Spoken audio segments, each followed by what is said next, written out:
दिला भागवत, जनार्दन एकनाथ खांब दिला भागवत. आपल्या वारकरी संप्रदायाचा खांब कोण आहेत? एकनाथ महाराज आहेत. मग ज्याच्या सत्तेने अखंड विश्व चालते, हे वृक्ष देखील हलतात, असं असणारा माझा भगवान परमात्म्याने सुद्धा नाथांच्या घरी जाऊन 36 वर्ष काय केलं? कावडीने पाणी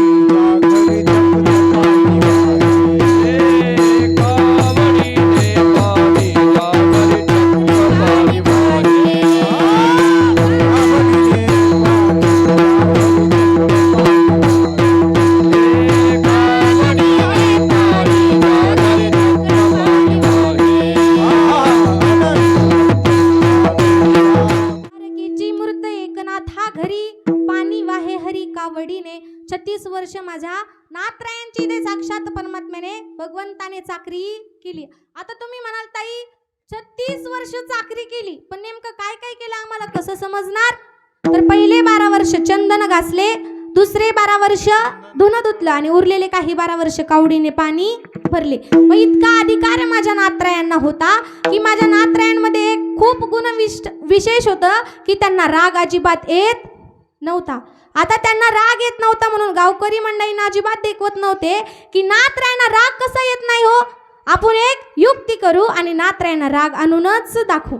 मग पहिला विडा एका ब्राह्मणाने उचलला आणि सकाळी सकाळी उठला, नाथांच्या घरी गेला. असा तसा गेला का तो? नाही. पायात बूट घालून नाथांच्या घरी गेला.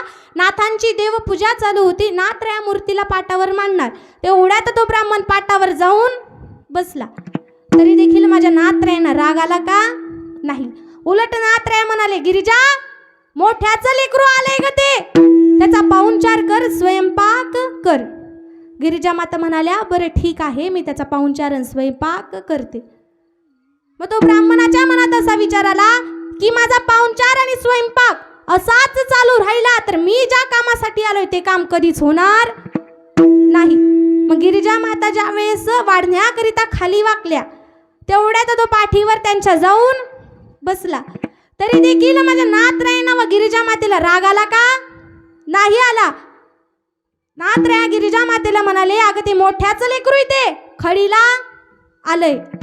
गिरिजा माता म्हणाले, नाथराया माझ्या ह्या पाठीला 4 लेकरं वागवायची सवय आहे. किती लेकरं? 4 लेकरं. तो पण माझ्या लेकरासारखाच आहे.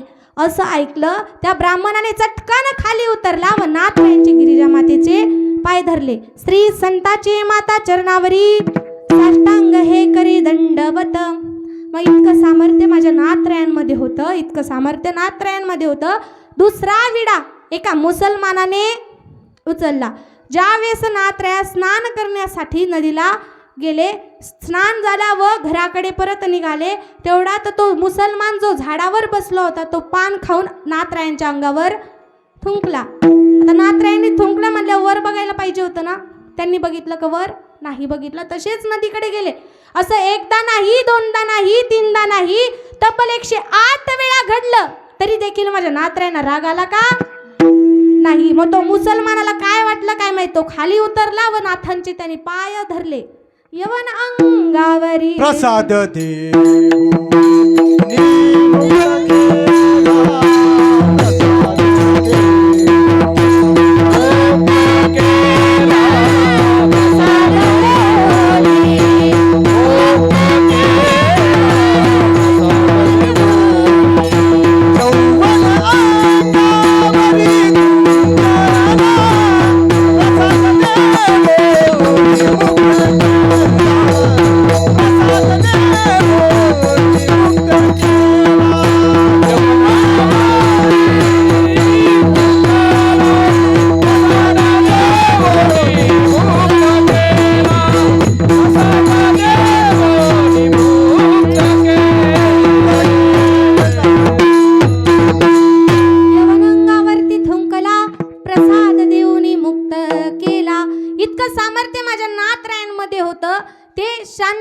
शांतीचे सागर होते.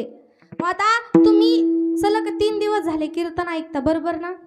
का 4 दिवस झाले? आज 4था दिवस आहे, पण सलग मागचे 3 दिवस झाले ना.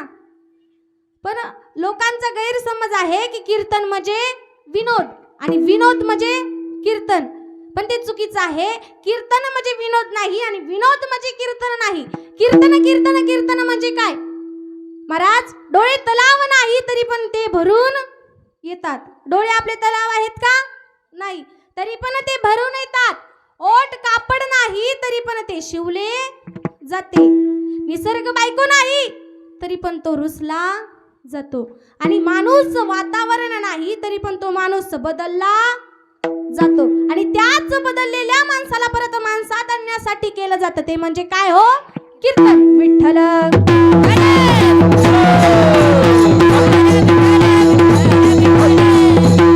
म्हणून लक्षार्थ वाचार्थ हा कळाला पाहिजे. कळाला तर खूप चांगलं आणि नाही कळाला तर खूप फजिती होते. सांगून जाते.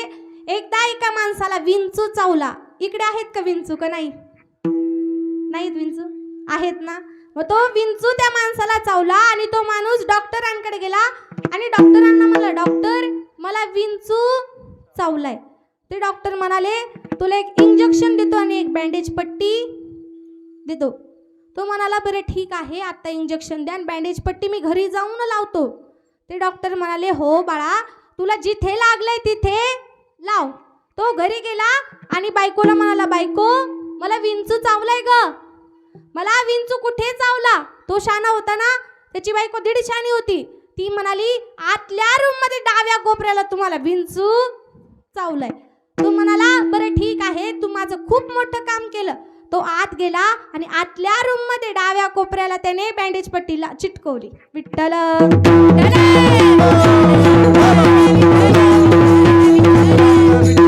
म्हणजे लक्षार्थ वाचार्थ कळाला का? नाही, कारण मराठी भाषा अशी आहे महाराज, जिकडे वळेल तिकडे वळते. म्हणून आपल्या जीवनामध्ये लक्षार्थ वाचार्थ हा समजलाच पाहिजे. कारण काय झालं, एका तुमच्यासारखीच एक आजी होती आणि ती खूप आजारी पडली. इतकी आजारी पडली की मरणाच्या दारात ती आली होती. आणि तिच्या दोन नातू होता, त्याला समजलंच नाही आपण काय करावं काय नाही. तो डॉक्टरांकडे गेला आणि डॉक्टरांना म्हणला, डॉक्टर मी हात जोडून विनंती करतो, माझी आजी खूप आजारी आहे, काहीतरी करा. तर ते डॉक्टर म्हणाले, मी तुला एक औषध देतो, ते आजीला फक्त पाज, कारण ते औषध इतकं पॉवरफुल आहे, ते औषध हलवून पाज. तो म्हणाला, बरं ठीक आहे. आणि रस्त्याने जाता जाता त्याला त्याचा मित्र भेटला आणि मित्राला म्हणाला, मित्रा थांब, माझी आजी खूप आजारी आहे, तू माझ्या सोबत चल. दोघे जणे घरी गेले. आजी झोपलेली होती.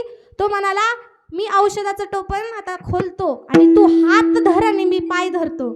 त्याने एकाने हात धरला आणि दुसऱ्याने पाय धरला. इतकं हलवलं ती आजीच जाग्यावर मेली. विठ्ठल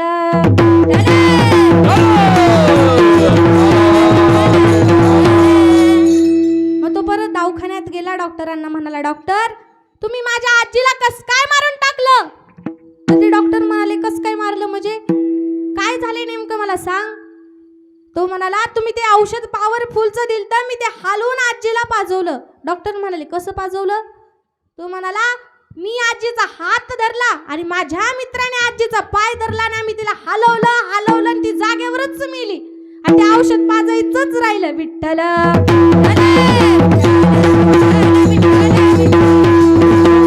म्हणून लक्षार्थ वाचार्थ हा समजला पाहिजे, नाही तर खूप मोठी फजिती होते. एकदा नारद महर्षी श्रीकृष्णाला सापडण्याकरिता गोकुळात गेले, वृंदावनात गेले, मथुरेत गेले. तिथे सुद्धा देव होते का? नव्हते.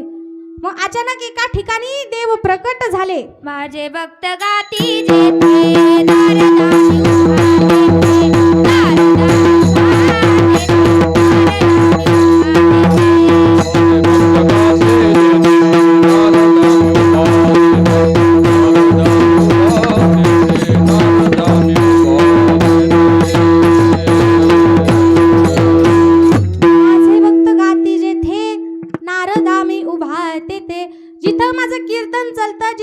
भजन चालतं, जिथे माझं नामस्मरण चालतं, तिथेच माझं वास्तव्य असतं.